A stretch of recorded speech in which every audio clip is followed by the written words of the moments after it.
जिंदगी का सफर सुहाना हो, इसके लिए सावधान रहना जरूरी है। रोजमर्रा के आपाधापी में कुछ देर बैठकर सोचना समझना भी जरूरी है कि आपके आसपास क्या हो रहा है और जो कुछ हो रहा है उससे हमारी जिंदगी, हमारा परिवार कैसे प्रभावित हो सकता है। इसलिए हॉर्न बजाकर बाखबर करने वाली खबर जरूरी होती है। और आज की ये खबर हमारी प्राइवेसी से जुड़ी हुई है। प्राइवेसी यानी कि हमारी निजी जिंदगी, जिसमें हम किसी और की दखल अंदाजी नहीं चाहते और किसी को ये लाइन पार करनी भी नहीं चाहिए। ये मुद्दा इसलिए गर्म है क्योंकि फिल्म एक्ट्रेस आलिया भट्ट की चोरी छिपे एक तस्वीर खींची गई। ये बात ठीक है कि फिल्मी सितारों की निजी जिंदगी से जुड़ी तस्वीरें लोग देखना चाहते हैं, लेकिन सवाल है कि क्या इसके लिए सेलिब्रिटीज की प्राइवेसी का सम्मान नहीं होगा। किसी महिला की चोरी छिपे फोटो खींचना एक तरह से सुरक्षा से जुड़ा मामला भी है। लिहाजा जरूरी है कि इस मुद्दे पर हॉर्न बजाया जाए।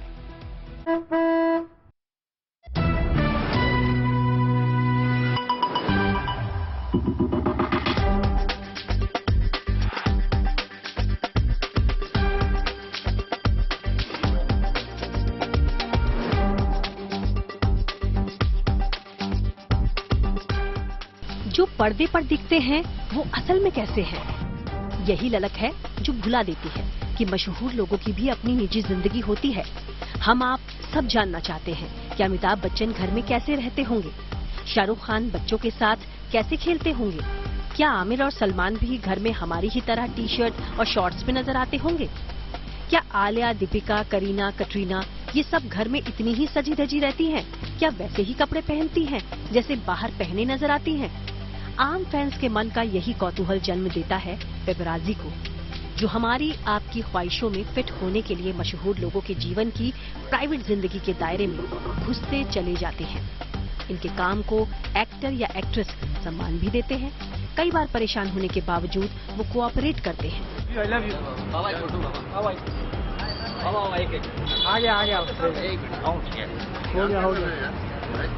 तुमच्यासाठी थांबलेलो बाबा एक रुको, एक फोटो आपका दो ना। बाबा फोटो के लिए तुम लोग के लिए। लेकिन आलिया भट्ट की एक तस्वीर ने बड़ा सवाल खड़ा कर दिया है। आलिया की ये तस्वीर चुपके से खींची गई और इसे किसी की निजी जिंदगी में ताक झांक करना माना जा रहा है। आलिया की तस्वीर ने प्राइवेसी का मुद्दा एक बार फिर गर्म कर दिया है। इसलिए जरूरी है कि इसे लेकर सावधानी वाला हॉर्न बजाया जाए। पहले ये समझिए कि आलिया की तस्वीर से जुड़ी कहानी क्या है। आलिया भट्ट ने तस्वीर के साथ एक पोस्ट शेयर की। आलिया के मुताबिक वो अपने घर में आराम से बैठी थी जब दूसरी बिल्डिंग के टेरेस से दो अनजान लोगों ने उनकी फोटो खींची। बाद में उन तस्वीरों को एक वेबसाइट पर शेयर किया गया। फोटोग्राफर्स की इस हरकत पर आलिया भड़क गई और उन्होंने लिखा कि किस दुनिया में ऐसा किसी के साथ करना ठीक है? क्या ये किसी की प्राइवेसी में जबरदस्ती घुसना नहीं है? एक लाइन होती है जिसे आप क्रॉस नहीं कर सकते। आलिया ने अपना पोस्ट मुंबई पुलिस को टैग किया, यानी इस मामले में पुलिस कार्रवाई की अपील कर दी। इसके बाद आलिया भट्ट के समर्थन में कई एक्टर एक्ट्रेस सामने आए। इनमें से अनुष्का शर्मा ने खुद के साथ हुए ऐसे बर्ताव का जिक्र किया और लिखा कि मना करने के बावजूद उनकी बेटी की तस्वीर खींची गई। असल में फिल्मी सितारों के मामले में ये पहली बार नहीं हो रहा। इससे पहले कटरीना कैफ और जानवी कपूर जैसे सितारे ऐसी शिकायत कर चुके हैं जब उनकी निजी जिंदगी में हस्तक्षेप किया गया या निजी लम्हों की तस्वीरें खींची गई। लेकिन ये पहली बार है जब आलिया ने इसे अपनी प्राइवेसी से जोड़कर मजबूती से सवाल खड़ा किया और अब इसी वजह से प्राइवेसी के मुद्दे पर बहस शुरू हो गई है। थोड़ी देर के लिए आलिया भट्ट को आप भूल जाइए। सोचिए कि कोई महिला अपने घर में बेफिक्री से बैठी है। हो सकता है उसने घर के हिसाब से ही कपड़े पहने हों। ऐसे में उसकी तस्वीर खींचना और उसे सार्वजनिक करना महिला के सम्मान और सुरक्षा दोनों के हिसाब से गलत है। जो लोग सार्वजनिक जीवन में हैं, उनका भी निजी जीवन है और उसका सम्मान होना चाहिए। लेकिन आलिया भट्ट ही नहीं, आम लोगों की प्राइवेसी भी उतनी ही अहम है। इसलिए हमें लोगों के सामाजिक और निजी जिंदगी के बीच का फर्क समझना होगा।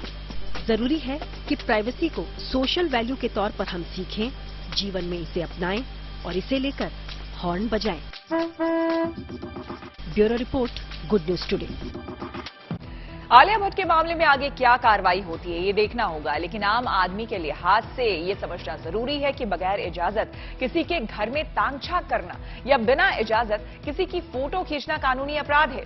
यहां तक कि किसी दूसरे के फोन में मैसेज चेक करना या फोटो देखना भी गैर कानूनी है। किसी की निजता को भंग करने का अधिकार किसी को भी नहीं है, फिर चाहे वो पति पत्नी ही क्यों ना हो। अगर कोई आपकी निजता का उल्लंघन करता है या कोई बेवजह आपकी जिंदगी में दखल दे रहा है तो आप इसके खिलाफ शिकायत कर सकते हैं। निजता यानी कि प्राइवेसी का अधिकार अब संविधान की धारा 21 का हिस्सा है। मतलब ये कि निजता जीने के अधिकार और व्यक्तिगत स्वतंत्रता के तहत आती है। संवैधानिक अधिकार के अलावा आपको बता दें कि आईपीसी की धारा 354C में महिलाओं के खिलाफ इस अपराध को लेकर सजा का प्रावधान है।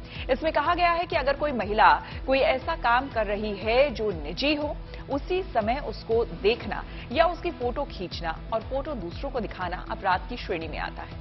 इस मामले में दोषी पाए जाने पर 1 से 3 साल तक की सजा और 2 लाख का जुर्माना लगाया जा सकता है। दूसरी बार दोषी पाए जाने पर सजा 7 साल तक हो सकती है। आईपीसी की धारा 354 में ABCD कई सारे प्रावधान हैं, जिसमें यह कहा गया है कि राइट टू प्राइवेसी 3 तरह से उसको डिफाइन किया गया है। एक तो बिल्कुल निजी, आपके और किसी और के बीच अगर निजी अंतरंग क्षण हो, उसकी निजता की रक्षा करने का। दूसरा, अगर किसी लड़की ने या आपके किसी भी साथी ने आपको अपने किसी भी तरह की तस्वीर लेने की इजाजत दी है, अगर कंसेंट से भी आपने लिया है, तो उसको किसी तीसरे तक वो चीज नहीं जा पाए। तीसरा होता है पब्लिक प्लेस पे। पब्लिक प्लेस पे अगर आप किसी महिला को घूरते हैं या उसकी तस्वीरें खींचते हैं बिना उसके इजाजत के, तो वो भी राइट टू प्राइवेसी का हनन माना जाता है और उसके तहत भी आपके खिलाफ कार्रवाई हो सकती है, जिसमें 1 साल से लेकर 7 साल तक की सजा है। इसके साथ ही नकद जुर्माना भी अदालत लगा सकती है और अदालत चाहे तो 1 साल से 3 साल तक की सजा है, जिसे एक्सटेंड किया जा सकता है 7 साल तक।